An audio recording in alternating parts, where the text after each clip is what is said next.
Welcome to the Geekcentric podcast, and welcome to our spoiler-free review for Project Hail Mary. It's time go.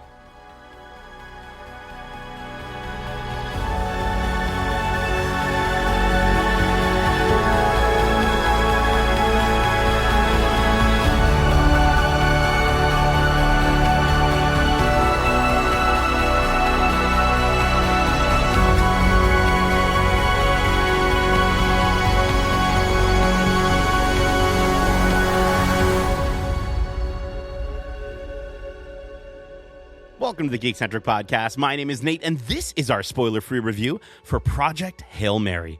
A huge Hail Mary, and thanks to our friends at Amazon MGM Studios for inviting us to watch this movie early for review. If you're joining us for the first time, we are Geekcentric, a podcast celebrating the world of movies, TV shows, video games, and all things Geekcentric. Now, I am not an astronaut. You might say I put the "not" in astronaut, but I do know in order to provide you with a great review of this movie, there's no way I could do it alone. I need my first science officer with me, so joining me as we blast off into the stars to save our planet, he's the dangerous, data-deciphering, diligent, and dutiful Darcy, the heroic, hyperspace-traveling, hydrogen-haveling Hudson. Haveling? I knew you were going to say something. I needed a word that rhymed. I thought haveling could work. What does that mean, though? I've never heard that used. I thought it was just a name. Hey, you know what? There's a lot of discovering in this movie, right? We're discovering new words. So I'm teaching you haveling. It's to have, but rhyme with traveling. Darcy, I did want to ask, I'm a little under the weather right now, so give me a little break. I did want to ask, is it data or data? It's whatever. I think it's like a regional thing. Some people say data, some people say data. Okay. They both work. Both are sort of like Han or Han, like both are the same. Okay. Amaze. Darcy, I wanted to kind of, before we dive in, you like to read books, and I've recently started reading the ones without pictures. Thank you very much. Everyone hold your applause. I've been reading through Jurassic Park, and one of the big things with books and movies and adaptations that I've always heard my entire life is the book is better than the movie, and I never fully understood exactly how that could be or why that could be. And reading through Jurassic Park, I have to say, I love Jurassic Park. It's one of my favorite movies of all time. The book is better than the movie. So I wanted to kind of jump in here. Obviously we're talking about Project Hail Mary. It's an adaptation from Andy Weir's, wonderful, incredible, one of the best sci-fi novels of its time books. I wanted to ask, what is your experience? Are you familiar with the work of author Andy Weir? Yes, I am. I've been following his stuff since The Martian. I saw that movie in theaters, and it was like, I gotta check this book out. And again, the great thing about that movie is that it is a very solid adaptation of the book, where the book just lengthens some of the scenes that they kind of cut into a montage, if you will. Because the one thing with movies to books is you always have more time in a book to expand your characters and develop relationships and all that stuff. Whereas a movie, you've got a certain runtime, things get cut. It's inevitable. So it's maintaining the true core of the story is what matters. And the great thing about The Martian was it was a fantastic adaptation of that book, and it got me excited to read his later works. And so I never read Artemis, but I did read Project Hail Mary when it came out. What is it, 4 or 5 years ago now? Mm-hmm. And I loved it then. And this movie is, again, one of those solid adaptations where it understands the story, like the message of the story of the book, but cuts parts that, aren't necessary for that story to be told or enjoyed in its fullest. So yeah, I love this adaptation. Amazing. Yeah. And I mean, the big thing is you make a lot of sense there. I think I'm on hour 14 according to the audiobook that I'm listening to along with reading my book, and that's a fair way to read books, everyone. Okay, for everyone coming at me here, I read books and I listen to them at the same time. Otherwise I'd have to go back and what did that chapter, I was falling asleep. I didn't. So really, really helpful to have that, but no, I completely get you. Like, to adapt from a novel that is however many hours long all the way down, it's no small task, but I understand a little bit more of why people are always going on about, books being better than the movie. But let's talk about this movie. Let me get to the synopsis for everyone here. Science teacher Ryland Grace wakes up on a spaceship light years from home with no recollection of who he is or how he got there. As his memory returns, he begins to uncover his mission: solve the riddle of the mysterious substance causing the sun to die out. He must call on his scientific knowledge and unorthodox ideas to save everything on Earth from extinction. But an unexpected friendship means he may not have to do it alone. The film is directed by Phil Lord and Christopher Miller and stars Ryan Gosling, Sandra Hüller, James Ortiz, Lionel Boyce, Ken Leung, Milana Vaintrub, and Liz Kingsman. The movie will be released in theaters, exclusively in theaters, on March 20th, 2026. So we are going to stay completely spoiler-free for everything that isn't in the trailers. There is one element, Darcy, that you and I have agreed on discussing just a little bit later into this review, so you can get a feel for this movie. You can get a feel for, the look and feel and some of the performances. But at a certain point, we are going to be discussing an element that is in the trailers that, for myself, I went into this without reading the book, without knowing a lot about the movie, and not watching any of the trailers. And if that's where you are right now, I might suggest, hey, hold off from the trailers, but you can listen to a bit of this review. And if you want to listen to it and then stop and then come back, or if you just want to listen to it, you've already watched the trailers, you know what we're talking about, you can listen to the whole thing. But let's start with the look and feel of this movie, Darcy. I kept pinching myself watching this movie. This movie is so gorgeous, and in a visual sense, it's everything you'd want from a sci-fi space voyage adventure. Seeing the vastness of space is beautiful and terrifying all at the same time. And there's a lot of that in this movie. There's a lot of those quickly, rapidly shifting feelings that you have inside of you, where you're giggling, you're laughing, you're in awe, you're tearing up at the beauty, the majesty of it, and then instantly you're terrified, you're horrified, you're gripping your seat. I'm on the edge of my seat. I almost fell off of my seat. Darcy, what did you think of the look and feel of Project Hail Mary? Like you said, it is everything you want from a solid sci-fi film, and it seems to be inspired from all the sci-fi greats that have come before it. Like throughout the movie, you're getting Interstellar vibes, 2001: A Space Odyssey, like pretty much any iconic like movie about space. There's a shot throughout this movie that is paying homage or reminiscent of those films, and it's just like you said, it's incredible to behold. Like the fact that it shows the scale, the awe, the majesty, and the fact that is terrifying. We are so small in this massive universe, and it's few movies can capture that and still make you like feel something about it, And this movie, anytime we get those wide space shots, anytime we're looking at the what is going on from afar, it's just, again, it reminds us how small we are, and just it adds to the scale and the scope of this story. It was so cool. And it's funny because we're just coming off of our review for Hoppers as of the time of recording this. And, Hoppers, very much one of the biggest messages that we all got was like, we're part of something bigger. And this movie absolutely is delivering that message in every single, like every time we're in space in this movie. I think it's undoubtedly the best looking movie of the year so far. I know it's only March, so we have some time, and I know, like, we have Dune Part 3 coming up. And funnily enough, Dune Part 3 will not be shot by Greg Fraser, who did the cinematography for this movie. Greg Fraser did Dune Part 2.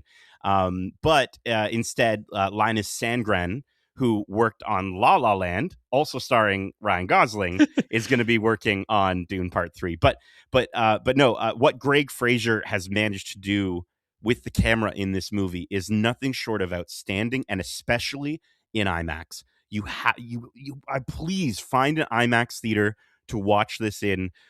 There's just such a love of the sci-fi genre in every inch of this movie. Mm-hmm. And the best part about it being in IMAX is that the format isn't just to showcase the vastness of space. It does a great job of that, but it's also used effectively to clearly paint where you are in this story's timeline. We might talk a little bit about this in the story, but the story does take place in two different timelines. And when we are, at one point in time and in space, it is full frame. And when we are maybe at another point in time, it is cropped. And it's such a wonderful narrative element to show your audience and to clearly convey to your audience and almost set up like a structure for the movie where you instantly know, oh, we're back here. Okay. Oh, now we're back here. And it's so smart the way that they use it to also communicate the state of Ryland Grace, our main character, and the state of his mind is so freaking cool. And it's just one of the big talking points that I know, Darcy, you and I were talking about as soon as we got out of the theater. Yeah, again, the fact that there is a clear distinction between the present and the flashbacks that we're getting throughout this story, and the way that it is, we're learning as Ryland is, because he is amnesia. He has no memories when we first meet him on the ship, and so we learn about him just as he's learning. And it's the way they use this storytelling device visually to tell it again, and matching up the sounds and the audio and songs and music. Everything about this was just fantastic. Like it knew what it was doing when it set out to start from the start, and from, even though it's a long runtime, it doesn't feel like it because you're so engrossed by everything you're seeing, hearing. Just the way it makes you feel is so engaging across the board. Dude, you brought up the sound. The sound design is so phenomenal in this movie. There are moments where, obviously we're in space at points in time in this movie, and the choices to really showcase the no sound in space thing, and when they do that, to add that tension is so smart. But the way that they're also able to just add all these other sounds, the voices of the ship talking, like just all these other elements, and then this soundtrack, dude. Daniel Pemberton, who worked with Lord and Miller before on Spider-Verse, he did he also did the music for the Danny Boyle Steve Jobs movie, which absolutely love that score as well. And here with Project Hail Mary, dude, there, like, music is very much a language in this movie, and here it is. It's just telling the story along with the visuals. Like, I love that about when we talk about look and feel. I love when everything is working together to tell the story of the movie. And so, it's hopeful, it's intense. And we were just at Disney World, and I said this to you after we watched the movie as well. Like, I got vibes of Epcot. I got vibes of Tomorrowland in this score. And I think it's just the way that it elevates a scene with strings and piano to give you that feeling where you can't help but smile for Grace as he succeeds, and then feel gut wrenched if we ever see him fail. I cannot wait for this soundtrack to come out. You were looking for it as soon as you were heading home, and we couldn't find it. We found some random like hip hop version. I don't know what that was all about, but dude, this is up there. One of my favorite scores of all time is Interstellar, and this is up there with Interstellar, and that's nuts. That's so good. So good. I did want to say one more thing, just regarding, because you brought up earlier the 2001's A Space Odyssey. Is it 2001's or 2001 A Space Odyssey? Just 2001. Okay, it's not owned by 2001. Nope. Okay. Nope. So 2001 A Space Odyssey. You brought that up, and it's funny because watching this movie, and visually it does pay homage to that movie. It pays homage to E.T. It pays homage to Gravity, Blade Runner, Alien, Interstellar. Again, I'm going to even throw in Arrival onto that list. And there is so much that it pulls from, and yet watching this movie, at no point in time was I ever too distracted by it. I think a lot of times movies, even relatively good ones, this is an excellent movie if you can't tell already, but relatively good movies, even where I'm like, I'm enjoying myself. The moment they start making me think of even better movies that they're paying homage to, air quotes, at that point, I just start going, oh, kind of want to watch that movie more than I'm maybe watching this one. And I didn't feel that here. This movie, it just feels like it stands alongside them. It pays homage in very delicate and loving ways, but you fall in love so much with these characters and these stories that are clearly pulled right from the incredible works of Andy Weir. and it never lets you go. And it was just something that was really impressive for me, because again, watching movies where they are doing the thing and you go, oh wow, that's so much like, or oh my gosh, that reminds me of, there's often times where I just go, yeah, maybe I would have rather watched that movie for 2.5 hours than this one. But no, I did not feel that for 1 second in this movie. No. This, again, it stands on its own, and it's paying homage, and it's reminiscent. As soon as you find yourself thinking of it, they're already on to the next point and reinventing why they shot it that way. Like, everything was done with intent, and is so rewarding to watch a movie that, just like you said, everything goes together and works to tell the story both visually and auditorially. Like, it's incredible. I love it. I love auditorily. That's good. Yeah. I like that. I like that. I'm having a lot of what you're saying right now. Now, let's talk about performances. And of course, Ryan Gosling. There, Darcy, you know how people are like, there's no more movie stars. Remember back in the whatever, there was movie stars? There's no more. Ryan Gosling, I don't often swear on this podcast, is a motherfucking movie star. Okay. You still lowered your voice there. My parents heard those. Okay, I'm scared. No, he is a movie star. The guy is so incredibly charming in this movie. He is sublime. It's almost effortless at this point, or at least it seems effortless. Obviously, he's putting a lot into it.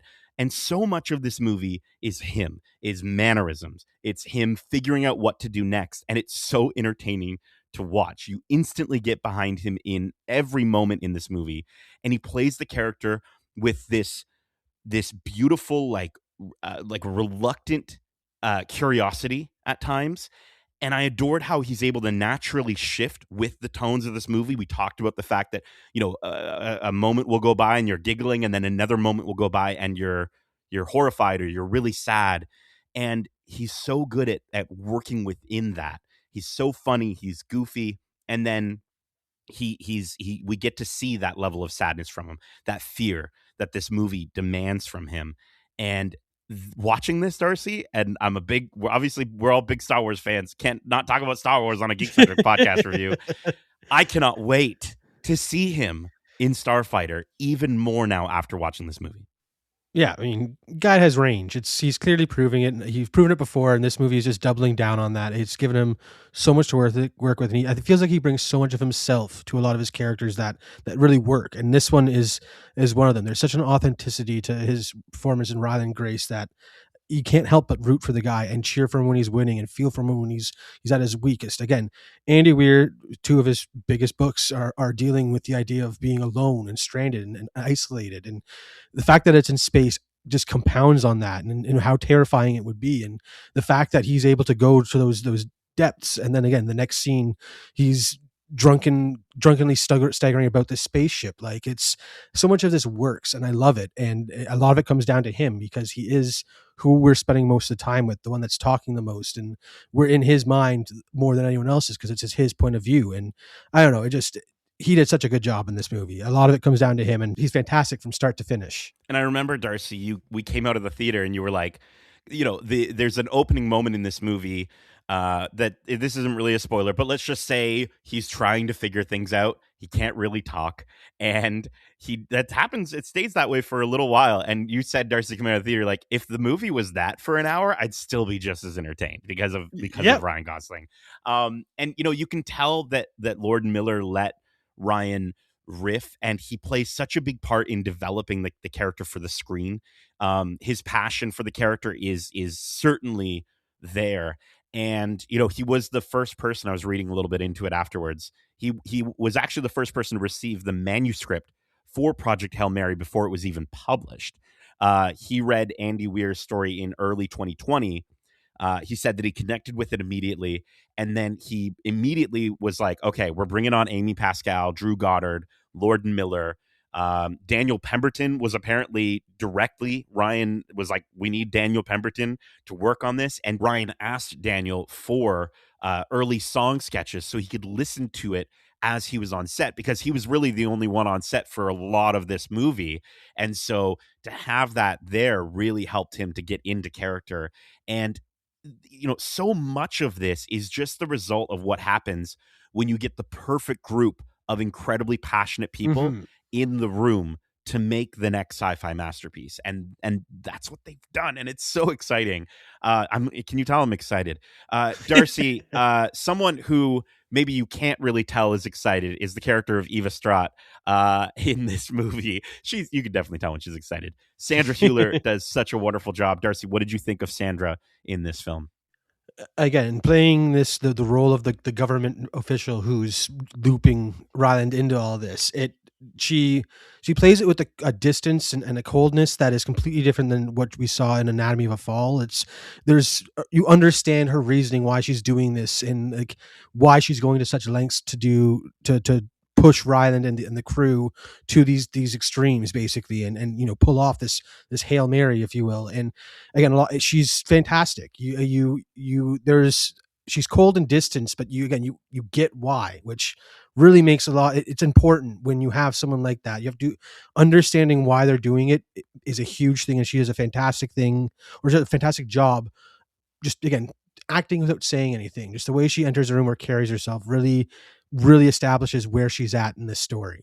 I love that. You said enters a room, and immediately I just got little bits of chills because I'm remembering some of those sequences where she walks in and the room goes quiet. And there's one moment in particular that if you have seen the trailer, something amazing happens. Something brilliant happens. We talked about music earlier. That's all I will say. But she is perfectly distant in this movie. And I think having the weight of saving the world on her shoulders, having the weight of asking, so many people to just dedicate their lives, give up their lives. And we get glimpses of beyond her coming out of her shell, that sort of thing. We get glimpses of her beyond her inner shell, I guess is how you would say it, and it's so rewarding when we do. Sandra Hüller, you brought up Anatomy of a Fall, such an incredible actor, and just the ability for her to as you said, play someone that is just as cold but also understandably so, and there's a sadness there that is just sort of built in that she plays a to. desperation. Yeah, and you've got Ryan Gosling chirping stupid little jokes at her, and it only makes it all so much better. I want to bring up Lionel Boyce, Carl. Lionel Boyce, who plays Carl in this movie, you might know him as Marcus in The Bear. He's also wonderful in this movie, and I love, we don't get a ton of him, but what we do get is so lovely, especially given the sort of the tough exterior that his character presents at the beginning of the movie. I loved seeing him in this film. Yeah, again, at the beginning of the movie, where we spend a lot of time, or some of the flashbacks in the beginning of the movie really spends a lot of time establishing these characters and who they are. And it's where you get some of those fun, like, montage moments of just buddies bonding. And it's moments like that are just like are really nice when you're leading into a movie about isolation. So it's really cool to juxtapose what Ryland is like when he's surrounded by people with when he's on his own, and what that can do. So I think it's a really cool way to show that. And Carl does it. Carl is a great way to be a little buddy for Ryland while he's, being thrown into the deep end for this world ending or world saving conspiracy or plan type thing. And you kind of see how good Ryland is at becoming friends. Which is a very important skill. This is where we're now going to get into one element from the trailers that if you haven't seen the trailers, you can pause now. You can watch the trailer and come back. You can watch the movie and come back, whatever you want to do. But for those who have seen the trailers and the marketing, it's all over for this movie. I understand this seems a little unnecessary to hold it until now. But I wanted to, just in case people wanted a taste of what we're talking about, and then to go see the movie. So the blast door is closing in 3, 2, 1. Rocky. Darcy, we have to talk about Rocky. What an incredible character, formed from a pile of rocks, it seems. I taking something that doesn't have a face and making it one of the most endearing characters after we just watched a Pixar movie is crazy, Darcy. Darcy, what did you think of Rocky, and specifically the adaptation of bringing Rocky off the page? Is this kind of what you were thinking when you were reading the book? Again, the movie. This is a fantastic adaptation because the excitement almost that Rocky portrays. He is again, he's a pile of rocks, and he is somehow the cutest thing I have seen in a while. I don't know why, just the way he has a youthful naivety to him, that he's this alien, or it's our first contact, and he just wants to be a friend, is just incredible. And again, the way that it's adapted from the book is just it did a great job, because you I thought I was endeared to this Rocky Pile when I was reading it. When it first came out, seeing it, I didn't realize how much I love the character, because like they do such a good job of making this inanimate, cold pile of rocks into the like warmest character at times, and it's just I loved it. It's so good. I mean, huge shout out has to go to James Ortiz, who I mentioned earlier. Who not only lends his voice to the character, but also is the lead puppeteer. And Darcy, I remember leaving the theater and saying, Darcy, it felt like some of those moments with Rocky were puppeteered and not just CGI visuals. The CGI Yeah. visuals are fantastic, but also we were seeing an actual puppet. Mm-hmm. I mean, it makes sense, because when you're doing like these, CG characters or stuff like that, you always want to have a stand-in on site. And when you think about Rocky, he doesn't have a mouth or a face, so it's not like he needs to be a complicated puppet or anything like that. So why not have an actual puppet on there just to act off, and then just touch up in post? It's a lot easier if there's something there to build on that, as opposed to just starting from zero type thing. So I don't know, it was a wicked blend, and I loved the way he looked. It's so charming, and the chemistry that the two characters of Grace and Rocky have. He doesn't understand the humor, and like you said earlier, the idea that our first contact with an alien species and it doesn't want to harm us is just well, we need that, It's a right? nice change. The It's a nice world's a change. really rough place right now, if you haven't noticed. And in this movie, it's gonna get rougher. So we'll take all the loveliness we can get. Huge shout out to Neil Scanlon as well. I mean, again, I'm going to talk about the Star Wars of it all. Neil Scanlon created Yoda and a lot of the creatures that you saw in Star Wars, and Neil Scanlon actually collaborated with Ortiz, and he worked with him to kind of guide him through, and said that I think he said like I build Yoda for how Yoda is supposed to be used, and that was something that really inspired Ortiz, and it was, I think it's just so crazy that we're able to watch this. You can suspend your disbelief just enough, and the character is still so grounded, and you get that level of connection between the two characters. Dude, it's such a treat. I can't say more good things about Rocky. You're gonna love it. Rocky's awesome. Rocky rocks. So let's talk about the story here. Again, we're going to keep things pretty spoiler free, except for obviously what we've already mentioned, and then the anything that's in the trailer. Obviously, we won't talk about any crazy big reveals.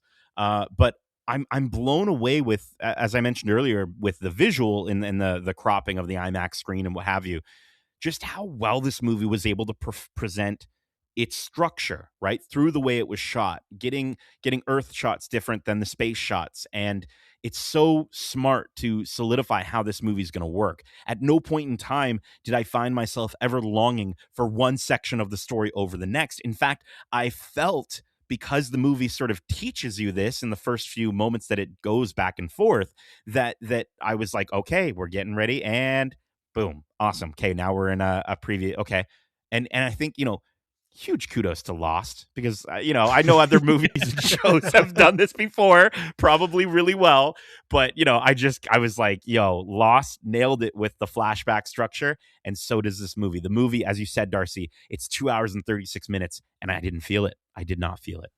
No, and I think a lot of it comes down to the fact that, again, the way that it's structured serves a purpose, because you have a character who doesn't know who he is just as much as we don't know who he is. The way that these flashbacks unfold over the course of the movie happen at, again, pivotal points throughout the movie, that you can understand why they're coming, and you get why they are floating from one scene to another, like through the flashback. And how it's impacting his relationships going forward and stuff like that. It's a really cool way of unpacking the idea of an amnesiac character remembering his past as your main character. So that was really cool. And I think another really great thing about it is the fact that despite it being a lot of heavy topics, like the end of the world and this big plan being thrown about, the way they managed to talk about it throughout the movie without it feeling like it's an exposition dump, and as you need to learn things, they tell you it in a very quick manner, but it's not forced. Like everything feels very natural, and you're learning as the characters learn, and it makes so much sense. And it's so rewarding when you get to the resolution from problems and stuff like that. Like it's so well written. Drew Goddard takes Andy Weir's books and just makes masterpieces out of them because he knows how to structure and what is important from these books to carry over to the screen. Dude, it's 100%. And I was saying when I when we came out of the theater, because Darcy, for those who don't know, Darcy, we've talked about it on the podcast before.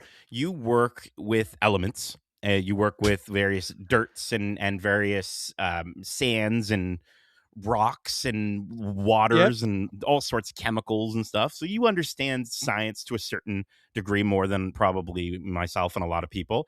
And so I remember being like, so Darcy, wait, so science is just assuming a lot of things, right?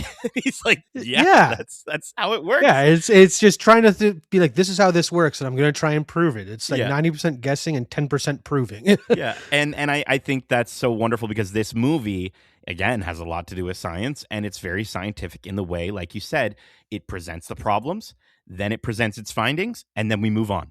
And like you said, it doesn't spend too much time over explaining these things. The whole movie, yes, it has to do with isolation, but as we talked about Rocky, it has a lot to do with communication. And they nail the communication between all the characters in this movie, but they nail the communication to you, the audience, as well. And that is Mhm. so important. I want to know why we're doing things. I want to feel the feelings the characters are feeling. And I can't feel that way if I'm confused about what the heck they're doing. So this absolutely worked so well. It's such a good story. I got the audiobook. I'm gonna get the physical book as well. I want to read through it. I cannot wait. I'm so excited. Darcy, let's get to our final thoughts. And originally I had it on a scale of 1 to 5 dying stars, and I was like, no, no, no. We've been Yeah. very positive about this movie. Yeah. We're gonna do it on a scale of 1 to 5 unexpected friends. Okay. Okay. Well, again, I loved the book, and I loved the adaptation that came before this with Drew Goddard and the way he adapted that book, and so I was very hopeful with this. And as soon as you find out who everyone who's attached, like you said, it is the perfect mix of people to tell this story because it just works across the board. From the cast to the way it looks and the feeling, the sounds, everything about it is serving to tell a great story, which it's nice when stories are original and they're being told and they are being given the stage and the due like this movie does, because while it does seem long, it is worth every minute. And again, Ryan Gosling and Rocky, the friendship they make is beautiful, and just the way that this story is about coming together when there's all hope is lost type thing, which is a great sentiment to have, and I love it. Especially the timing, like you said, right now, it's good to have a movie like this where just you feel good coming out of it, and this you feel fantastic after watching this movie. So I'm giving this one a very easy 5 out of 5 unexpected friends because I love Rocky and I love everything this movie gave us. Hell yeah, hell yeah.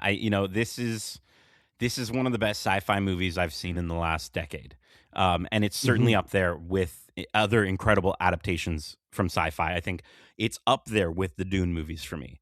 And as far as look and feel, and then, up there competing with Interstellar for just how incredible the movie is at feeling lovely, hopeful, terrifying, epic, and beautiful all at once in its messaging, in its lasting power. I have not stopped thinking about this movie. We've watched it a few days ago, and I'm still like, I just want to see it again. I mentioned to you, Darcy, that I was like, I felt the same way walking out of Guardians of the Galaxy and Pirates of the Caribbean. I know, Guardians is in space, so it's kind of similar, but very different movies. And the feeling of just like, dude, if we could walk back in that theater right away and watch it immediately, I 100% would. Mhm. I think I'm so thrilled with how this movie turned out, and it shows the power of passion, right? It shows the power of passion and craft and care that can go into adapting a story from page to screen when you get the right people who really want to do these things. And it's not just for it's not for financial gain. It's not for anything other than just making something wonderful that continues the message for a new audience. And yeah, the score is incredible. The performances, as we've said, the homage and love to the greatest sci-fi films are all in this movie, and yet it stands right alongside them. And you know, I've not stopped thinking about it. As I said, I can't wait to see it again. Emphatically, I am giving Project Hail Mary 5 out of 5 unexpected friends. I know it's only March, like I said, but I don't see a universe, Darcy, where this doesn't end up competing for my favorite movie of the year. And again, may I remind you, as of right now, Dune Part 3, Avengers Doomsday are supposed to be this Odyssey. year. Like, Is it Odyssey later this year? Odyssey. Like it's this is going to be a crazy year, but I have no doubt in my mind that this is in my top at least 5, maybe 3. But we will have to wait and see. That is it for our spoiler-free review for Project Hail Mary. We hope you enjoyed it. And if you want to share your thoughts on this movie or any of the movies or series we cover, well, let me just fist Darcy's bump so he can understand just how to communicate to you, so you can reach us across the stars. If they don't know what's going on yet, then that's going to be very confusing. There's in one of the trailers, they say it. It's okay. Okay. Anyways, you can reach us at wearegeekcentric@gmail.com. That's wearegeekcentric@gmail.com. Or if that's too much, like not understanding a weird reference about fisting someone's bump, then you can reach us on Twitter at geekcentricyt or over on Instagram at wearegeekcentric. In one of the trailers, I had to search for it. So if you've only seen one of the trailers, maybe you don't know what we're talking about, but it's great. Don't worry about it. You're going to love it. Keep in mind, we also have a ton of other great episodes covering the latest in movies and TV shows, including our recent spoiler-free reviews for Prime Video's Young Sherlock, Disney and Pixar's Hoppers, Shrinking Season 3, and Marvel Television's Wonder Man. Plus, we got our recent episode of This Week in Geek, where we recap our adventures to the most magical place on Earth, Disney World, including our first times, our last times, and our favorite eats around the world at Epcot at the International Festival of the Arts. We've also got some great interviews to check out, like some of our most recent interviews with Hero Finds Tiffin and Zine Sang from Prime Video and Guy Ritchie's Young Sherlock. Darcy and I spoke to these two leads who play Sherlock Holmes and Princess Xuan, and talked to them about what it was like to perform incredible action scenes, work with Guy Ritchie, and Hero even shares a character decision for his version of Sherlock Holmes that was reversed before they got too deep into shooting, why he was grateful that it was reversed. Definitely check out that interview to hear what we're talking about. You can check out that interview as well as all of our interviews either here on your podcast service of choice or over on YouTube at youtube.com/geekcentric. And lastly, if you want to get real hungry, maybe you're trapped in space and you're already very hungry. This seems like a horrible time to watch other people eat food. Yeah, but maybe whatever. don't, but maybe you're not that. Listen, if you enjoy food, you can check out our latest adventures in the exploration of geeky foods by heading over to our other Instagram and TikTok at We Are Eatcentric, where we've got some great bite-sized reactions to all the delicious things we ate at Walt Disney World, as well as our reaction to the Kith Cross Petit Pain Croissant Cone. That should be up there by the time you are listening to this. But listen, that is it for now, friends. We're just getting started. This is going to be, as we've already talked about, such an unbelievable year for just all things geek-centric and all things movies, TV shows, video games. It's going to be fantastic. Back-to-back 5 out of 5s with Hoppers and this, Darcy. Nuts. So good. Darcy, thank you so much for joining me for this amaze spoiler-free review. And as we say, love ya. Laters.